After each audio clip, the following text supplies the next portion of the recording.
Amém. Eu quero convidar você a abrir a sua Bíblia no Evangelho de Lucas, capítulo 14. Vamos ler do versículo 15 ao 24.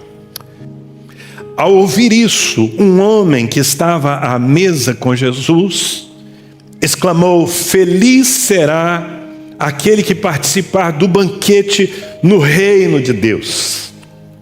Jesus respondeu com a seguinte parábola: Certo homem preparou um grande banquete e enviou muitos convites. Quando estava tudo pronto, mandou seu servo dizer aos convidados: Venham, o banquete está pronto.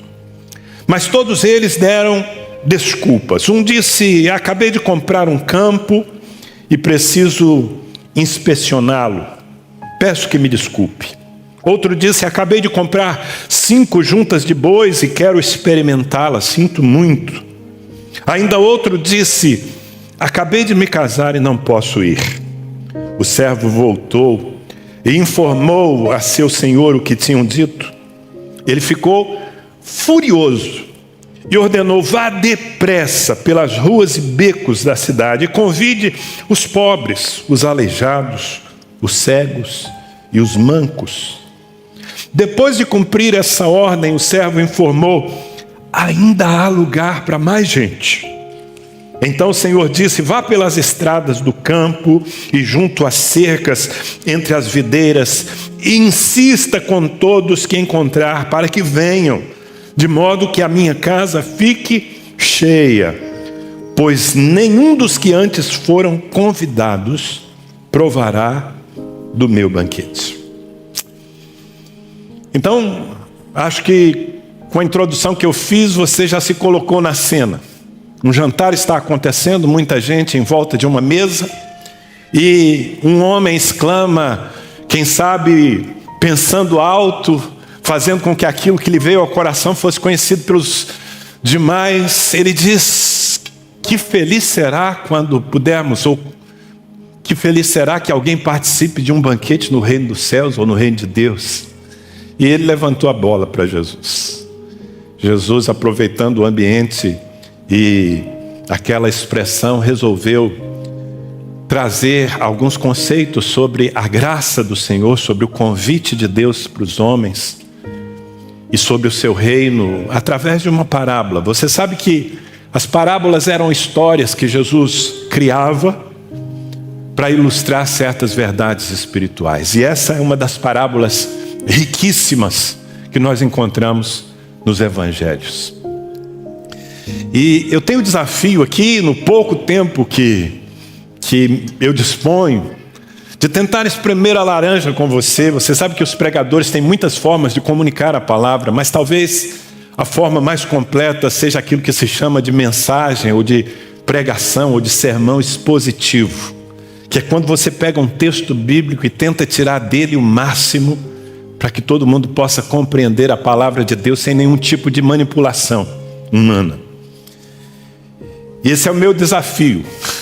É isso que eu pretendo fazer com você aqui, a partir dessa ilustração que Jesus trouxe, para que você compreenda que o plano de Deus para nós e para todos os homens é muito mais do que a maioria de nós tem discernido. Algumas verdades aqui que precisam motivar o nosso coração a pregar o Evangelho, que precisam constranger as pessoas a receber o Evangelho de Cristo. Eu vou mostrar isso para você. E quando eu falo, e quando Jesus fala de uma ceia, de um banquete que é preparado, na verdade, nessa parábola, Jesus está comparando Deus a um senhor, a um homem certamente rico, porque ele podia oferecer um banquete para uma multidão, para muita gente. Então essa é a figura de Deus na parábola. E certamente Jesus está querendo ilustrar essa oferta dos céus que é feita a todos nós, de que nós entremos na presença do Senhor e possamos desfrutar da sua intimidade. Mas existe também um outro ângulo, uma outra perspectiva. E era sobre isso que o homem que fez a exclamação estava pensando. Muito em breve, uma grande ceia será inaugurada. E aqueles que atenderam ao convite estarão literalmente na presença do seu Deus. A Bíblia chama isso de grande ceia, chama de bodas do Cordeiro. Uma festa tremenda que vai entrar não pela noite adentro, mas pela eternidade. E bem-aventurados de fato são aqueles que puderem participar disso. Amém? Então, quando Jesus fala, e é interessante porque quando o Senhor Jesus instituiu essa ceia que nós tentamos replicar hoje, quando ele reuniu seus discípulos pouco antes de morrer, em Marcos capítulo 14, do versículo 22 ao 25, está escrito assim: enquanto comiam, Jesus tomou um pão e abençoando-o partiu, e lhes deu dizendo: tomai, isso é o meu corpo. A seguir tomou Jesus um cálice, tendo dado graças, o deu aos seus discípulos, e todos beberam dele. Então lhes disse: isso é o meu sangue, o sangue da nova aliança, derramado em favor de muitos. E preste atenção no versículo 25: em verdade vos digo que jamais beberei do fruto da videira, até aquele dia em que o hei de beber de novo no reino de Deus. Então Jesus estava tomando o coração dos seus discípulos e dizendo: essa é a última vez que eu tomo a ceia com vocês. Quer dizer, a última não. Por um bom tempo eu não farei, até que se cumpra o tempo de Deus e até que nós nos encontremos de novo no reino do meu Pai. Isso deveria ser uma visão que atrai a todos nós, que nos motiva todos os dias a servir ao Senhor. Mas à medida em que Jesus conta essa história, ele torna claras algumas ideias, algumas realidades muito importantes. E a primeira delas, querido, é o que eu chamaria de a iniciativa da graça. Preste muita atenção, porque as coisas que eu vou falar com você nessa noite são ao mesmo tempo simples e poderosas. Se você entender essas coisas, não apenas na sua mente, mas no seu espírito, eu tenho certeza que a sua vida vai tomar uma outra dimensão.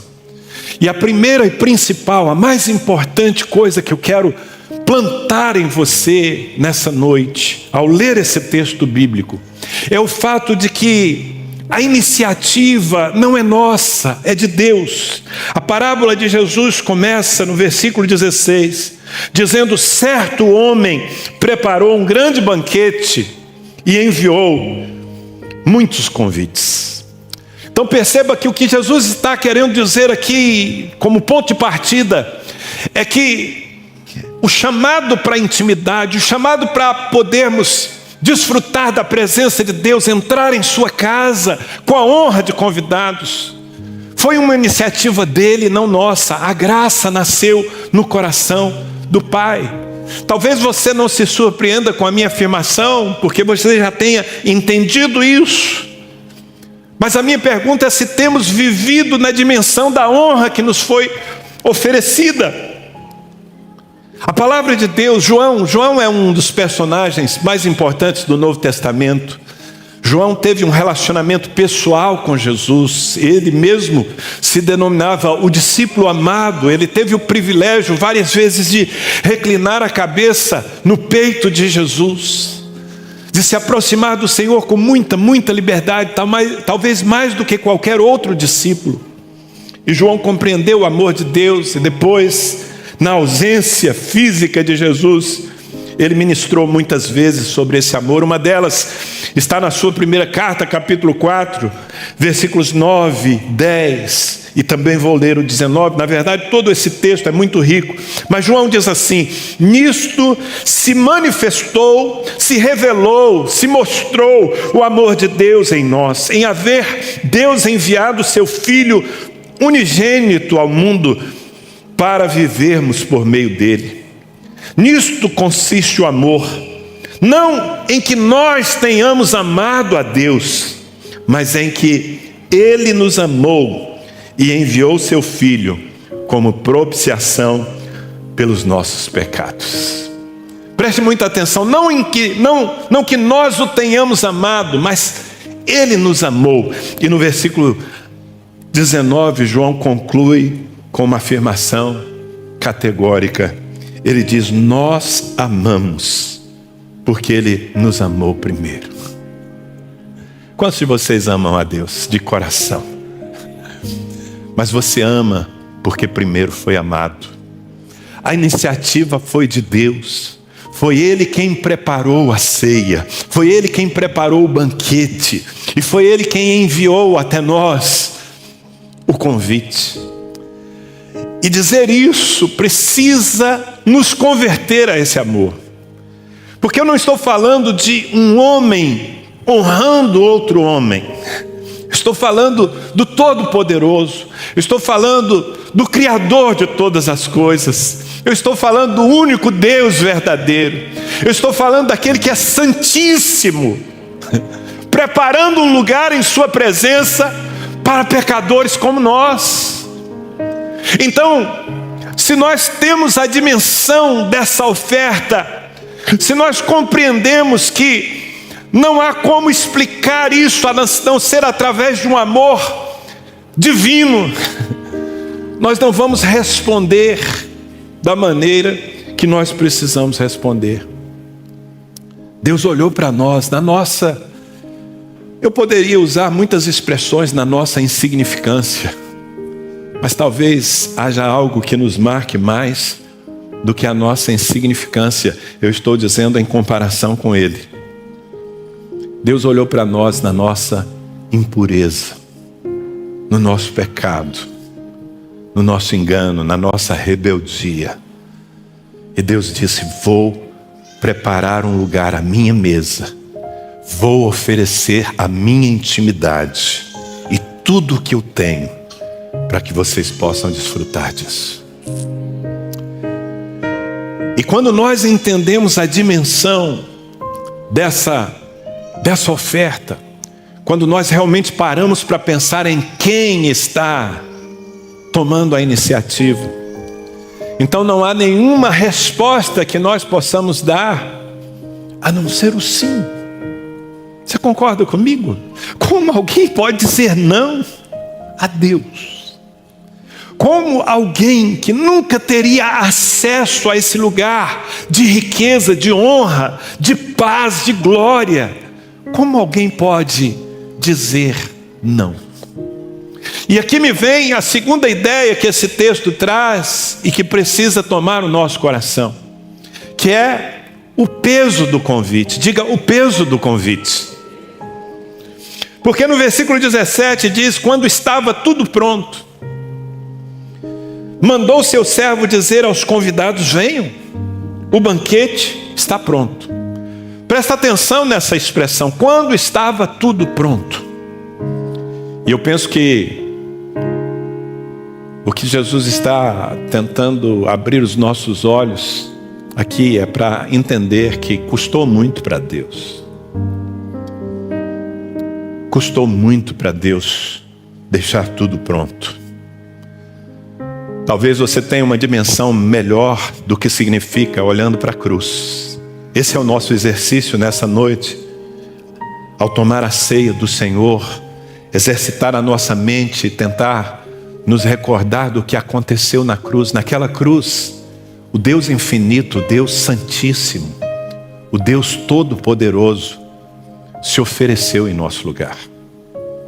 Essa é a verdade mais poderosa do Evangelho, a iniciativa dele. Não fomos nós que o buscamos, ele nos buscou. Ele fez aquilo que eu chamo de a grande viagem, porque deixou os altos céus, deixou a sua glória, deixou a eternidade, deixou a sua infinitude e se limitou à vida de um homem. E na cruz do Calvário, ele assumiu a nossa desgraça. Na cruz do Calvário, ele morreu em nosso lugar. Ele sofreu todas as nossas dores de uma só vez. E você que lê a Bíblia com constância, deve se lembrar que quando Jesus estava prestes a expirar, a render o seu espírito, que coisa, o Deus eterno, o autor da vida, quando ele estava prestes a morrer, a nossa morte, ele fez uma proclamação naquela cruz. Ele disse: está consumado. Quantos se lembram disso? Está consumado. Em outras palavras, o que eu podia fazer como Deus para oferecer dignidade e salvação a vocês está feito, está consumado. O banquete está pronto, está tudo pronto. Mas agora é preciso que as pessoas saibam. E por isso eu falo do peso do convite. Porque eu volto a dizer, não se trata de um homem digno chamando o indigno para a sua casa. Se trata do Deus perfeito chamando os pecadores para a sua presença. E o que ele faz então, depois de preparar o banquete? Ele envia os seus servos. E os seus servos portam um convite. E se é um convite de Deus, eu acho que nós podemos chamar de um chamado. É isso que fazemos nós, os que já tivemos o nosso entendimento iluminado pela luz do Evangelho. Essa é a nossa missão, é por isso que nós estamos aqui. Nós precisamos entender o peso desse convite, nós precisamos compreender que pregar o Evangelho é o desfecho de tudo o que Deus fez por todos os homens. E que nós não podemos nos calar. Porque tudo o que Deus fez não terá resposta, a não ser que as pessoas compreendam, ouçam, saibam que Ele chegou a tal ponto de amor. Por isso, pregar a palavra de Deus, pregar o Evangelho, falar de Cristo e da sua obra, é a principal missão que você tem, se você é servo. Em Marcos capítulo 16, Jesus nos mandou ir por todo mundo. Está escrito: ide por todo mundo. Capítulo 16, versículos 15 e 16. Disse-lhes: ide por todo mundo e pregai o Evangelho a toda criatura. Façam o convite chegar a todos os homens. Digam para todo mundo que o banquete está pronto. E ele conclui dizendo: quem crer e for batizado será salvo. Quem, porém, não crer será condenado. Numa outra tradução diz: já está condenado, porque afinal de contas, como se pode resistir a um convite de Deus? Mas percebe que nós precisamos levar o convite, que isso não é uma coisa superficial, que isso tem muita importância. Deus parou a eternidade. Veja bem, quando Deus resolveu nos chamar e chamar os homens, todos os homens, para a sua presença, eu quero que você compreenda que Deus não estava carente, que Deus não estava infeliz sem nós. Às vezes os evangelistas, os pregadores, querendo de alguma forma tocar na emoção das pessoas e seduzi-las ao Evangelho, eles transmitem a ideia de um Deus carente, de um Deus que estava incompleto sem nós. Mas isso é uma loucura. Deus existe desde sempre, por uma eternidade passada, e eu não posso te explicar o que seja isso. Ele viveu, Ele é completo em si mesmo. Mas num amor inexplicável, Ele resolveu nos dar um lugar na sua glória. E agora nós precisamos dizer isso a todo mundo. Essa é a grande notícia, essa é a grande missão. Não há nada mais importante no planeta Terra, nenhuma ação em curso no planeta Terra. Eu sei que há muita expectativa sobre os cientistas, aqueles que têm o poder de usar o conhecimento para criar vacinas e solucionar problemas que afetam a humanidade, mas não há nada, absolutamente nada em curso, nenhuma ação no planeta Terra que possa se comparar ao movimento dos servos que vão, em nome do Senhor, anunciar a boa nova do Evangelho. Porque ela pode mudar radicalmente não apenas a vida circunstancial dos homens agora, mas ela pode mudar a sua eternidade. O apóstolo Paulo, que era um religioso intenso, mas perdido, porque não conhecer o amor de Deus, estava afiado na sua própria religião. Depois de ter um encontro com Jesus Cristo, depois que a luz do Evangelho iluminou sua mente, ele compreendeu o que significa a boa notícia da salvação. E eu acho muito forte o que ele diz em 1 Coríntios capítulo 9, versículo 16.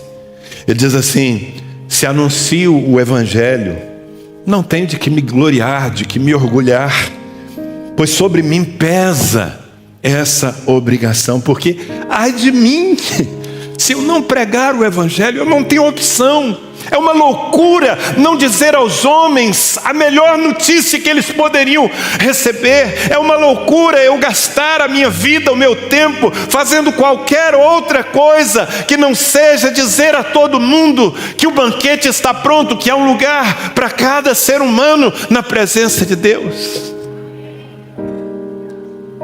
Eu não sei se ao ouvir essas palavras você se sente inquieto, motivado. Eu espero que seja a inquietude da motivação. Uau, que notícia nós temos, irmãos! E como nós precisamos levá-la adiante, porque há um peso enorme nesse convite. Mas a parábola de Jesus também expõe a inconsistência das desculpas. Repita comigo essa expressão, desculpas. Mais uma vez, desculpas. Por que desculpas? Porque toda negativa, porque todo motivo colocado para dizer não, ou para ignorar o convite de Deus, vai ser recebido no céu como uma desculpa. É o que Jesus expõe aqui no versículo 18, no 19 e no 20. Mas todos eles deram desculpas. Um disse: acabei de comprar um campo e preciso inspecioná-lo, peço que me desculpe. O outro disse: acabei de comprar 5 juntas de bois e quero experimentá-las, sinto muito. O outro disse: acabei de me casar. Esse não pede nem desculpa, ele acha que o motivo dele é realmente muito forte. Acabei de me casar, não posso ir. Na verdade, todos disseram: eu tenho outra prioridade. Eu tenho algo mais importante a fazer do que responder ao chamado de Deus para a minha vida. E queridos, Deus não aceita não. A Bíblia diz que Jesus Cristo é o sim para todas as promessas. Jesus Cristo é um sim do coração de Deus para todos nós e para aquelas pessoas que estão lá fora. E esse sim, como eu falei, custou muito. Esse sim custou a morte do eterno. Custou o sofrimento bárbaro daquele que poderia reinar pelos séculos dos séculos, muito acima de todas as nossas angústias e desordens. E uma vez que Deus disse sim, eu quero vocês em minha presença, não há nenhuma resposta que caiba, a não ser um sim da nossa parte. O que eu quero dizer é que não existem motivos aceitáveis. Talvez você esteja aqui pela primeira vez, quem sabe você costuma frequentar os cultos da igreja, quem sabe você tem navegado pela internet de culto em culto, você goste de ouvir a palavra de Deus. Mas a grande pergunta é: você já entendeu o peso desse chamado? E você já respondeu sim? Ou você está adiando, você está tratando de cuidar primeiro das suas coisas? Você encontrou alguma coisa mais importante na vida do que se render à graça e ao amor de Deus? Sabe, eu penso que dizer não, ainda que seja não dando respostas, dizer não é o pior de todos os pecados. Nós costumamos classificar os erros das pessoas e até mesmo os nossos, não é? Talvez você pense que um assassino, que alguém que mata pessoas com o coração frio, ou alguém que se aproveita da inocência de uma criança, seja o pior tipo de pecador. Mas eu vou te falar com muita clareza: não existe nenhum pecado que se compare a desprezar a cruz de Cristo. Não existe nenhum pecado imperdoável, a não ser aquele que é cometido quando alguém ouve a palavra de Deus, ouve o Evangelho e diz não, agora não, quem sabe um dia, agora eu tenho algo mais importante do que entrar na presença de Deus. Isso é uma loucura. Na parábola você vai ler comigo já a reação do Senhor, a negativa daqueles homens que, sendo convidados, disseram: eu tenho outra coisa mais importante a fazer. A reação foi de fúria. O Senhor ficou furioso. Mas como pode um ser humano dizer não àquilo que eu estou oferecendo? O escritor aos Hebreus, no capítulo 2, versículos 2 e 3, usa uma expressão que é muito forte. Ele disse: pois se tornou firme a palavra falada por meio de anjos, e toda congregação, e toda transgressão ou desobediência recebeu justo castigo. Ele está se referindo aos tempos do Antigo Testamento. Olha como ele começa o versículo 3. Como escaparemos nós se negligenciarmos tão grande salvação? Como escaparemos nós se negligenciarmos tão grande salvação?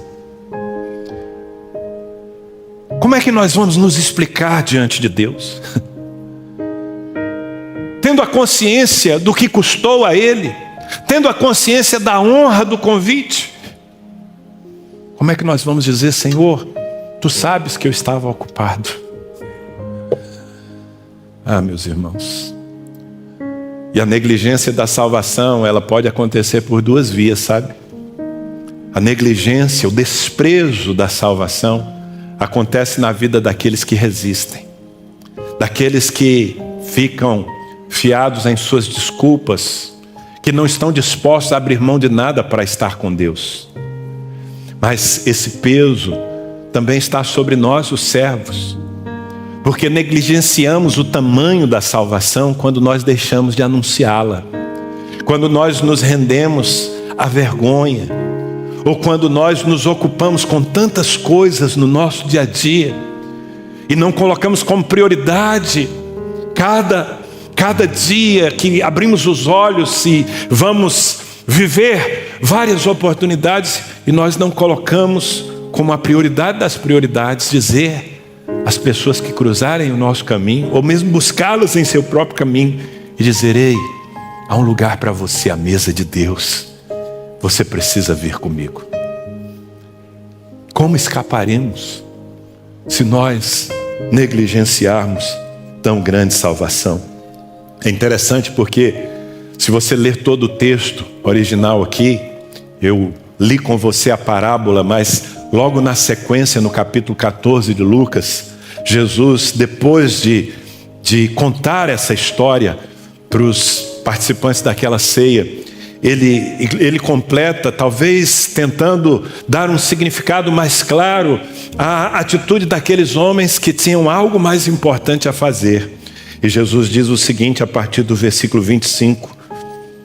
Uma grande multidão seguia Jesus, que se voltou para ela e disse: se alguém que me segue amar pai e mãe, esposa e filhos, irmãos e irmãs, e até mesmo a própria vida mais do que a mim, não pode ser meu discípulo.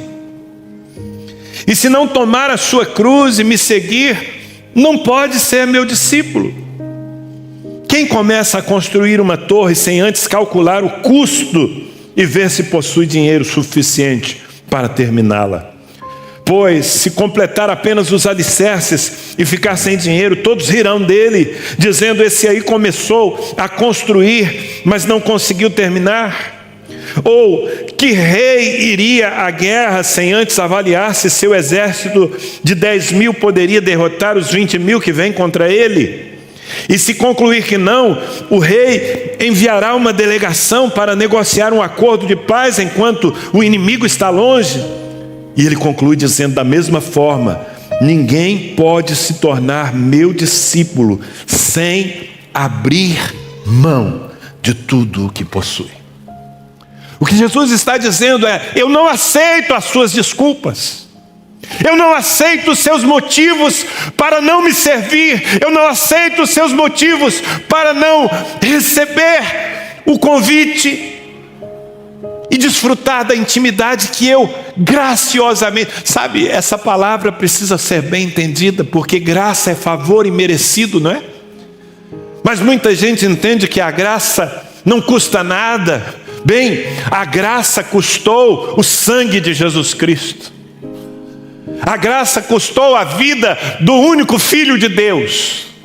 Mas a graça custa para nós também, porque nós precisamos renunciar a certas coisas e renunciar a todas as prioridades para aceitar o convite que Ele nos faz.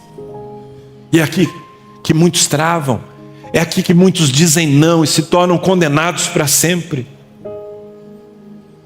O que Jesus está dizendo é que você precisa dizer sim. Você já disse sim? Você que está me acompanhando pela internet já disse sim? Agora, a reação do Senhor na parábola revela mais do coração de Deus. No versículo 21 está escrito: o servo voltou e informou a seu senhor o que tinham dito. Ele ficou furioso. É assim que Deus se sente quando um homem rejeita a salvação. E alguns não rejeitam radicalmente. É verdade, nós encontramos tantas pessoas que são irreverentes e que agridem Deus na sua bondade. Mas há outras pessoas que não, respeitosamente, elas dizem não. Talvez você seja uma delas. Você não afronta o Senhor, você não o desafia, você não diz literalmente que não quer, mas você continua vivendo a sua vida como se não houvesse um lugar preparado para você na intimidade do Todo-Poderoso. E isso produz uma rejeição no coração de Deus. Agora, a sequência do texto que nós lemos nos mostra o tamanho desse coração. Porque Deus não desiste. Nenhum dos planos do Senhor será frustrado. Deus preparou o céu para muita gente, irmãos. E Deus não desiste. Então o que Ele faz? O que o Senhor da parábola faz? Ele envia de novo os seus servos. Mas agora Ele envia os servos em busca de um tipo de gente: os quebrantados. Os quebrantados. O servo voltou, informou a seu senhor o que tinham dito. Ele ficou furioso e ordenou: vá depressa pelas ruas e becos da cidade e convide os pobres, os aleijados, os cegos e os mancos. Convide aqueles que vão entender o tamanho da dignidade que lhes está sendo oferecida. Convide aqueles que vão se sentir honrados pela minha graça. Convide aqueles que não têm nada a perder, só a ganhar. Está subentendido aqui que esse convite foi aceito pelos quebrantados. Eu me lembro da passagem que conta ainda no início do ministério de Jesus, quando ele, em Cafarnaum, cidade onde vivia, ele entra numa sinagoga no dia de sábado e ele toma o livro de Isaías e lê diante de todo o povo. E ele escolhe, ele de fato busca aquele texto e proclama sobre si mesmo. Ele diz: o Espírito do Senhor está sobre mim, pelo que Ele me ungiu para pregar boas novas, pregar o Evangelho aos quebrantados de coração, para restaurar a vista aos cegos, para pôr em liberdade os oprimidos, para anunciar o ano aceitável do Senhor. Amados, os quebrantados de coração recebem o convite e se sentem honrados. quebrantados de coração não fazem a conta do que tem que deixar para trás. Eles fazem a conta do que lhes está sendo oferecido e eles correm para a presença de Deus. Eu espero que você seja um desses quebrantados de coração. Eu espero que você seja uma dessas pessoas que entendeu que o Eterno ofereceu algo que não pode ser medido em termos de valor. E que essa oportunidade, essa oferta, esse chamado não pode receber um não como resposta. Em Marcos capítulo 2, versículo 17, Jesus usa de uma ironia, porque muitas vezes é a nossa soberba e até mesmo a soberba religiosa que nos faz sentir que na verdade Deus precisa de nós. Que loucura! E diante de pessoas assim, pessoas cheias de si, cheias de religião, Jesus disse o que está escrito aqui, versículo 17: tendo Jesus ouvido isso, respondeu-lhes: os sãos não precisam de médico, e sim os doentes. Eu não vim chamar justos, e sim pecadores. Eu quero que você entenda que Jesus está usando de ironia. Ele está olhando para religiosos da sua época que batiam no peito e se achavam dignos da presença de Deus por causa das suas obras de justiça, sempre falhas. Nossas obras de justiça diante de Deus, diz a palavra, são como trapos de imundícia. Mas esses homens batiam no peito e eles sentiam que Deus era honrado com a presença deles. Jesus olhava para eles e dizia: vocês se sentem muito sãos e muito santos. Eu não vim para vocês. Eu vim para os que se sentem pecadores. Eu vim para os quebrados de coração. Eu vim para os humildes. Eu vim para os que têm a consciência de que, se não aproveitarem a oportunidade da graça, morrerão em sua miséria. Você está me entendendo? Qual é a nossa atitude diante de Deus? Não apenas no dia em que nós ouvimos o Evangelho, mas dia após dia. Será que você acha que eu me sinto digno de estar aqui pregando a palavra de Deus? Ainda agora há pouco eu estava ali com aquele cálice na mão, dizendo: Senhor, esse é o único argumento que eu tenho para entrar em Tua presença, o sangue do Teu Filho Jesus Cristo. Eu te agradeço pela graça, pelo Teu amor que me transformou de um pecador repugnante num filho amado. Que nem eu nem você percamos essa consciência. Amém, queridos? E que nós tenhamos a coragem de ir depressa.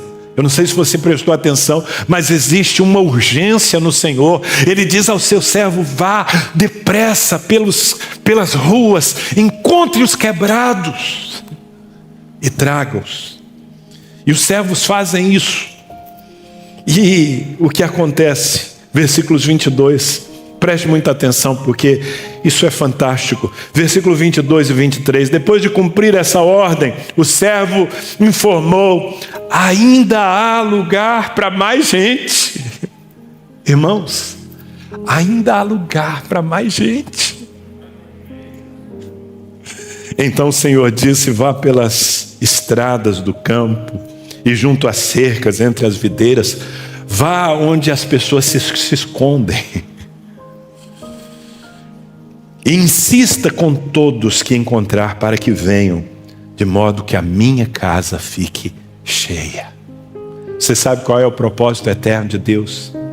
Ter uma família de muitos filhos semelhantes a Cristo. Ele sonhou com isso em seu coração um dia. Como diz o apóstolo Paulo escrevendo aos Romanos: porque aos que dantes conheceu, a estes também predestinou, ou seja, deu um destino, para serem conformes à imagem de seu Filho, a fim de que ele, Jesus, seja o primogênito, o irmão mais velho entre muitos irmãos. Esse é o sonho de Deus. Jesus, quando estava aqui entre nós, certa vez, está registrado em João capítulo 14, versículos 2 e 3, ele disse aos seus discípulos: na casa de meu Pai há muitas moradas, se assim não fora, eu vos teria dito, pois vou preparar-vos lugar, e quando eu for e vos preparar lugar, voltarei e vos receberei para mim mesmo, para que onde eu estou, estejais vós também. Diga aleluia.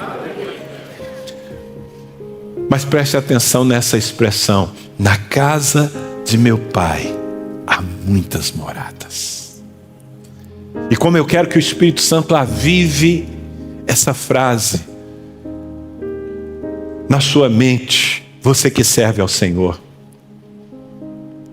ainda há lugar para mais gente.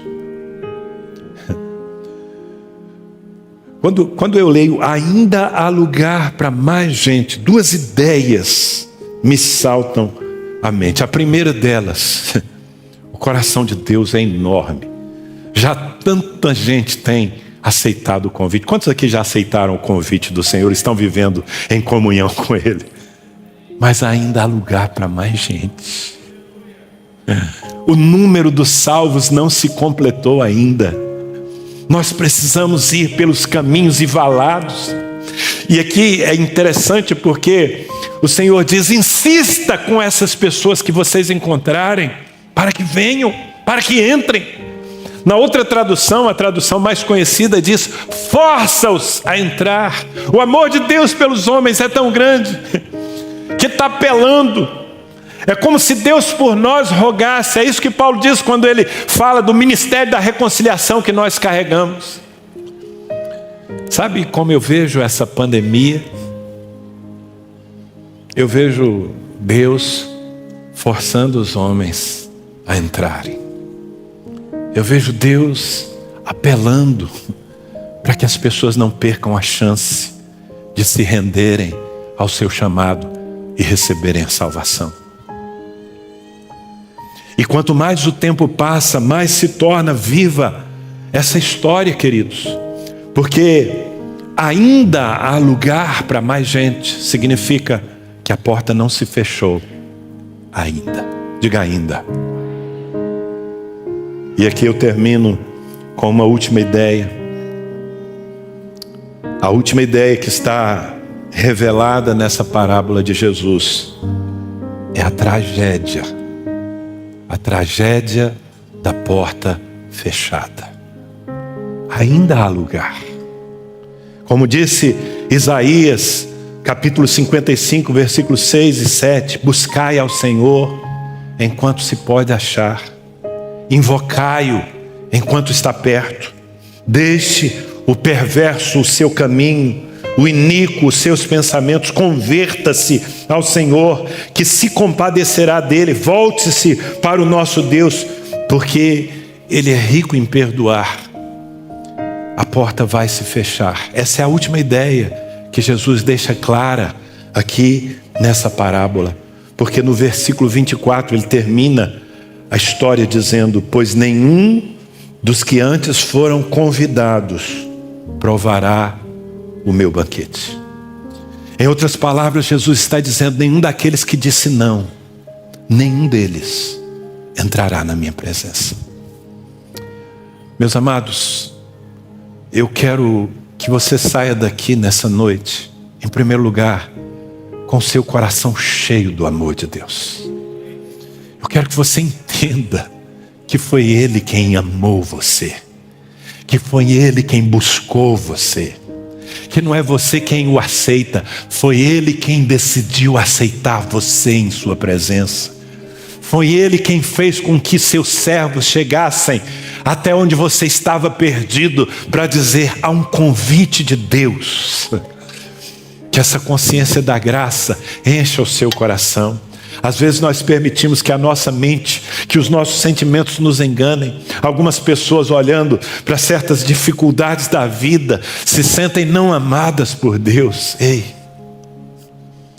Deus prova o seu próprio amor para conosco pelo fato de ter Cristo morrido por nós, sendo nós ainda pecadores. O banquete está pronto. E que bom que, pelo menos dos que estão aqui, ao que parece, a maioria disse sim. Eu quero que você saia daqui se sentindo o homem, a mulher mais privilegiada do universo. Mas eu quero que você saia por aquelas portas também responsabilizado, porque ainda há lugar, porque a casa do Pai ainda não está cheia, ela está quase cheia. Os tempos estão terminando. Essa é a última hora e nós precisamos sair por aquelas portas e forçá-los a entrar. Nós precisamos dizer para todo mundo o que significa a salvação. E nós precisamos entender, talvez você, e aqui eu termino, talvez você que frequente a igreja, talvez você que nasceu na igreja, você foi arrastado pelos seus pais até aqui, você se acostumou a frequentar cultos, mas você de fato nunca se rendeu a Cristo, você nunca aceitou o convite pessoal que Ele lhe fez. A minha pergunta é: até quando? Até quando você vai protelar? Sabe, muitas pessoas estão nos hospitais, algumas delas estão partindo, e a porta nunca mais vai se abrir. Dos que estão partindo, alguns disseram sim ao convite, estão abrindo, fechando seus olhos nessa terra, estão abrindo seus olhos na presença gloriosa de Deus. Mas quantos não estão entrando nos hospitais para não mais sair de lá, e tendo rejeitado o convite, estarão perdidos eternamente? Ainda há lugar. Você que está me acompanhando pela internet, ainda há lugar. Agora eu posso garantir a você que se você vier, o Senhor vai lhe receber em sua presença. Amanhã eu não sei. Amanhã eu não sei. Ninguém sabe. A Bíblia diz hoje é o dia da salvação. Até quando vamos esperar? Até quando nós vamos protelar? Até quando vamos apresentar desculpas para não responder ao convite de Deus, ou para não levar adiante o convite de Deus? Essa palavra de hoje é uma palavra muito séria. É uma palavra de graça, mas é uma palavra de aviso, de alerta. Irmãos, a porta vai se fechar. O número dos salvos está se completando. É um número misterioso. Ninguém sabe que número é esse, só Deus. Mas o número dos salvos está se completando. E quando a última cadeira for ocupada à mesa do Senhor, a porta vai se fechar. E aí não haverá mais uma segunda chance. Não há reencarnação, 2 vidas, 3 vidas. Não há. A Bíblia diz: ao homem está ordenado morrer uma só vez, vindo depois disso o juízo. Não há purgatório. Não há como fazer uma repescagem. Quando a porta se fecha, nós ficamos do lado de fora, naquilo que Jesus chamou várias vezes de as trevas exteriores. E eu fico imaginando, ainda que seja impossível imaginar tanto a glória do céu quanto a tragédia do inferno, mas eu fico imaginando aquelas pessoas que ouviram tantas vezes a palavra, aquelas pessoas por quem os familiares cristãos oraram e anunciaram o amor de Deus, e elas disseram não, e não, e não, e não, até que a porta se fechou. E além de banidas da presença de Deus, imagine uma eternidade sofrendo e pensando: eu poderia estar no banquete do eterno. Você entende a urgência de pregarmos o Evangelho?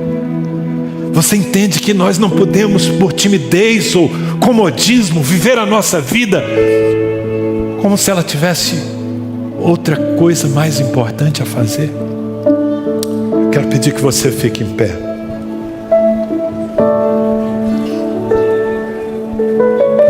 maravilhosa graça do Senhor que nos escolheu. Maravilhoso amor de Deus que disse: eu não preciso de vocês, mas eu amo vocês, eu quero vocês. Eu quero a minha casa cheia de filhos. Maravilhosa graça, pesada graça. Nós vamos orar, mas antes de orarmos, nós vamos ser conduzidos numa canção. E eu quero lhe dar a oportunidade da sua vida. Você que, quem sabe, frequenta a igreja há tanto tempo, ou está aqui pela primeira vez. Você que está aí sozinho, diante de um aparelho, de um celular, de um computador, mas que ouviu tudo que Deus queria lhe dizer hoje. Enquanto nós cantamos essa canção, você que está enrolando, você que está protelando, e que nessa noite quer dizer um sim definitivo, e quer entrar na presença de Deus para nunca mais sair, ainda que você tenha que deixar outras coisas para trás. Enquanto nós cantamos, se você quer receber a salvação em Cristo, eu peço que você saia do seu lugar e venha aqui para frente, porque eu quero terminar esse culto orando com você. E se você está na sua casa, em outro ambiente, mas sabe que precisa dizer sim a Deus agora, porque o amanhã não te pertence, eu peço que você ore conosco no final e que você nos faça contato através do telefone que nós vamos colocar na sua tela, para que nós possamos ajudar você a seguir a Cristo. Vamos ser conduzidos nessa canção. Por favor, ninguém saia antes que nós digamos amém. E enquanto cantamos, aqueles que querem finalmente, veja bem, queridos, talvez haja gente que está na igreja há anos e anos, mas nunca se rendeu a Cristo. Quem sabe você está aqui porque seus pais são crentes e lhe trouxeram e você se acostumou. Escuta, Deus não tem netos, Deus só tem filhos. Você precisa se render. E esse é o dia da salvação. Enquanto cantamos, os que querem se render a Cristo nessa noite, venham para frente. Eu vou orar com vocês. Aleluia. Olha quanta gente entendeu o convite. Olha quanta gente está dizendo sim. Uau. Graças a Deus. Graças a Deus. Graças a Deus. Os quebrantados de coração, os que entendem que deixar alguma coisa para estar com o Senhor não é perder, é ganhar. Amém? Quero que você faça essa oração comigo. Repita essas palavras. Diga: Jesus, nessa noite eu entendi o teu amor, e nessa noite eu decidi dizer sim ao teu convite. Eu te recebo como Senhor da minha vida, e eu aceito a oferta da graça que me permite desfrutar da tua presença, participar da tua mesa para sempre. Recebe a minha vida, Senhor. Eu estou aqui para ficar. Amém. Glória a Deus.